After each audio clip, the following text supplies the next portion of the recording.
Hello, welcome to Hints for Health, a series of podcasts covering areas and issues of concern and interest to global workers and those interested in having optimum health. Join us as we explore topics that affect most of us today and find ways to address potential challenges to your health. So let's join our hosts, Brian and Stephanie Kidman. Oh, headaches. Most everyone has experienced a headache at some point in their lives, and about 40% of people worldwide deal with headache disorders. Headache disorders are recurrent headaches and are very common. Repeat headaches, and sometimes just the fear of them, can take its toll on personal and family health, and even employment. Hello, I'm Stephanie Kidman, an RN, and with me I have Donna Ballou, my colleague at Compassion Link. Hello. Donna, how long have you been with Compassion Link? I've been at Compassion Link for about 12 years now. And what is it that you do besides keep us on our toes? I'm the office manager, accounting coordinator, and graphic designer. I keep the books, I design promo materials and newsletters, and help plan fundraisers. During our breaks here at Compassion Link, in which we frequently go for a walk, I was telling you that we were developing a document and podcast on headaches, and you mentioned that you had frequent headaches in your 20s. Could you describe for our listeners what they were like? Sure. Sometime in my early 20s, I just started to get intense headaches, usually on one side. I'd have a headache 4 to 5 days a week. I remember just rolling around on the floor and holding my head and just crying, just wanting for it to go away. I see flashing lights, and I was very sensitive to lights and sounds. That sounds debilitating. What did you do to treat them? Well, I finally went to a headache specialist who said they were migraine headaches. Honestly, the guy was a bit weird, and he kind of freaked me out, so I actually never went back. But I just started to ask people what I should do, and I found a few things that helped a little after a while, and after several years, they just went away. Oh, thank God. What a relief. Definitely. With us today, we also have Dr. Brian Kidman. Dr. Kidman, could you tell us a little more about migraines? Certainly. Migraines are just as Donna described them. Intense, usually one-sided, throbbing kind of headaches that sometimes are preceded by what we call an aura, which is a sensation such as flashing lights or blind spots in the vision. Can be certain smells or even tingling in certain parts of the body. These headaches last from a few hours to a few days and are often also accompanied by nausea and vomiting. The intensity of the migraine can be made worse with movement, bright lights, loud noises. And though the underlying cause of migraines often remains a mystery, they frequently run in families and can be brought on by a number of triggers like alcohol use, stress, inadequate sleep or too much sleep, hormone changes in the body, and even certain foods that a person is sensitive to or that can worsen inflammation in general. Could you tell me what foods have been found to be the most common triggers in migraines? Yes. Some of those common foods include chocolate, cured or smoked meats, aged cheeses, caffeine, and foods that contain a preservative called MSG, or monosodium glutamate, which is particularly common in prepared foods and Asian foods. And were there any common triggers found? Yes. For some people, environmental factors such as heat and humidity can trigger migraines. For others, it could be the smell of solvents and paints or other chemicals. But there are more common types of headaches even than migraines. The tension type headache, for instance, is the most common. Could you describe what they are like? Tension headaches are typically described as constant. They're not throbbing. They're dull, pressure-like, kind of a feeling of tightness like a band around the head. They sometimes start in the neck and then move up into the head, the back of the head. Obviously, they must be related to being tense or stressed. It seems that my headaches would stem both from a lack of water and from stress. I could feel it in my neck first, and then it would radiate up to my head. That's because people tend to tense their muscles when they're stressed. Yeah, I tend to do that too. Just being aware of that tension and the resulting posture seems to be the first step in preventing this kind of headache. Yes, indeed. Many people will inadvertently tighten their neck and shoulder muscles when they're feeling stressed, or they can be related to actual problems with the musculoskeletal structure in the neck, like arthritis or ligaments that are weak or scarred. Several other factors influence this type of headache as well, including the sleep situation, even clenching of the jaw or poor posture. I've heard people talk about sinus headaches. Tell us about this type. Sinus headaches are related to excess pressure and inflammation in the sinuses, which typically gives pain in the face, and they're more apt to occur as a result of allergies or infections. Dry air can aggravate this type of headache because the sinuses are meant to be moist and they don't tolerate dry air for very long. So migraines, tension, and sinus headaches are the three most common types of headaches. Would you like to mention any others? Yes, there are, in fact, many other types of headaches, but I'll just describe two more main types.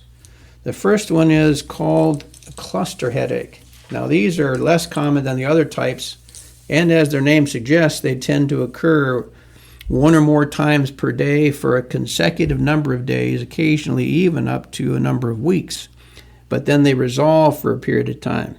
They typically start pretty suddenly and become quite intense, and they can last up to 60 to 90 minutes. They're usually located between or behind one or both eyes and can cause redness and swelling in the eyes, and even they can cause drainage from the nose.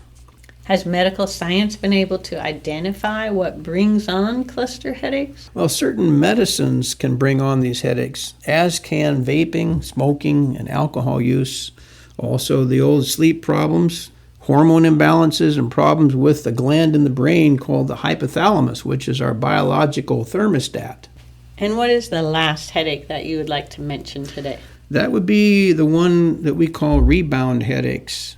These are related often to medicine or sometimes illicit substance use, especially if it's overuse or long-term use that's happening.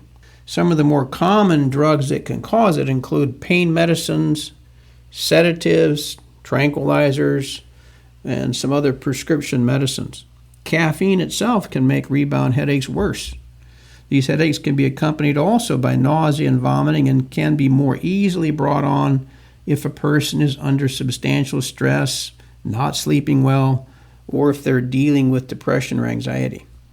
Donna, did you ever figure out what triggered your headaches or what prevented them from recurring? Yeah, looking back, I can see I had a huge amount of stress going on at the time, and my diet was horrendous.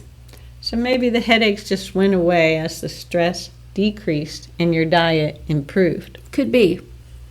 Dr. Kidman, as a family medical doctor, how often did patients come to you with complaints of headaches, and how did you help them? Well, it's a pretty common complaint, seeing lots of patients that tell me that they're having headaches. The first step to help them for me was to discover what type of headache it was. And that was accomplished by getting a good history from the patient. The second step was to discover what triggered it. If the triggers were not avoidable, or if avoiding or correcting those triggers still did not give enough relief, then we looked at a variety of treatment options. I remember reading about a doctor that would send his patients back home and prescribe a certain amount of water per day, believing that dehydration was the key cause of most headaches. Then they would come back in 2 weeks, and if they were still dealing with recurring headaches. What do you think about that as a medical doctor? Well, that's a little bit simplistic, but yes, it is true that avoiding dehydration by drinking adequate fluids each day will reduce both the frequency and severity of many types of headaches. I also remember the time we were in Guatemala, we were seeing children at a clinic, and many of them have headaches. I noticed that they didn't have a drinking fountain in their school, and the water in the bathroom was not safe to drink. Some children would have a little juice box from home, but others would not. Yes, I've seen patients in short-term medical clinics in different parts of the world, and I can attest that where clean water was scarce and dehydration was common, so were headaches common. You know, that's one of the reasons we have a holistic approach to improving health at Compassion Link. We can even teach communities how to dig their own wells for drinking water. And then is that water potable? It is potable or drinkable once it's sanitized, which can be accomplished in different ways. We have people on our CL team that can teach the community members to place their clear plastic bottles of water on the roof and allow the UV rays from the sun to purify the water over a period of hours. That never ceases to amaze me, that it actually works and prevents disease. There are a few things that you need to make sure you do correctly regarding those bottles, but yes, that technique could provide clean water for many in places where 2-liter plastic bottles are readily available. Yes, our vision at Compassion Link is to come alongside the global workers to help improve the health of their community and to help the global workers stay healthy as well. I love that about Compassion Link, but we diverged. So Dr. Kidman, if your patient's headache does not go away by drinking more water, what else can they do? Well, most people already know that they can take over-the-counter pain relievers like Tylenol or ibuprofen, but they may not know that it's best to take these medicines early in the headache process before the headache gets too strong. Healthcare providers may prescribe other medicines that target the specific kind of headache that the patient has. If you're interested as a listener, you can see more information in our headache document on our website. There may be some people who prefer not to take medications. So do you know any alternative treatments? Yes, heat or ice packs on the back of the neck or forehead, a hot shower, relaxing bath to relieve tension. Tension headaches can also benefit from massage and chiropractic treatments as well as regenerative type injections in the connective tissues of the neck. Besides staying hydrated, what other advice do you have for preventing headaches? Well, getting adequate rest with a regular schedule is important, as is learning to relax your body even if you feel stressed inside. I know we talked about the importance of proper posture, especially concerning the neck. Yes, there are exercises specifically for the neck to help prevent strain on the neck. And generally, all aerobic exercises help relieve the stress that can lead to headaches. So the types of headaches that we've been talking about can mainly be dealt with at home. But how would you identify if a person had something more serious that was causing their headache, such as a brain aneurysm or a potential stroke or even a tumor? Well, symptoms that indicate a serious problem that needs professional help could include, for instance, an unusually severe headache. Like the worst headache of your life? Right. Or a headache that steadily worsens and doesn't go away after a week. Or maybe what we call a thunderclap headache, which is a sudden, abrupt onset that wakes you up from sleep. Oh, just like a thunder wakes you up from your sleep? Yes. If someone has a headache, but also a change in personality or mental functioning, definitely get checked out. A headache with slurred speech, one-sided weakness, numbness, tingling, or a seizure could all indicate a stroke, and you need to be checked out immediately. If you can get that person to the hospital quickly, then sometimes long-term damage from a stroke is less likely. Yes, we will talk more about strokes in an upcoming podcast. And if you're interested in reading more about headaches, you can find more information in our document on headaches, again, on our Compassion Link website. Thank you, Dr. Kidman. Is there any other advice you would give? Yes. The physical is so tied to the mental, emotional, and spiritual aspects of a person. So because of that, be sure to forgive those who have hurt you with God's help, because bitterness, anger, and resentment over time can really wreak havoc on your body in a variety of ways, including making headaches worse. Yes, if we would rid ourselves of these things such as bitterness, anger, and resentment, that can help us tap into the healing He has for us. He talks about in Psalm 103:5.